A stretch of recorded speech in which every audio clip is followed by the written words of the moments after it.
Hey guys, I'm going to show you how to customize Chrome homepage using mobile. So to start, open Chrome app.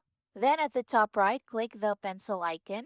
And from here, you can choose your wallpaper. So if you click the plus sign, you can choose the themes. You can select from your camera roll or you can select different colors. So let's swipe it and let's choose one from here.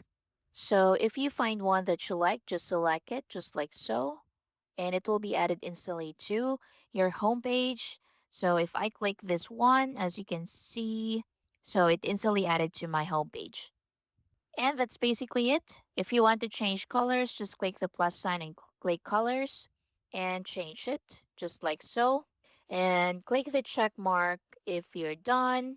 And that's it. If you scroll down in here, so you also have three choices in here. So this is where you can see your top sites, your cards. So if you click cards here, you can see Chrome tips, safety check, etc. And you also have Discover feed. So you also have following, hidden, activity, etc. And that's basically it. Thank you for watching.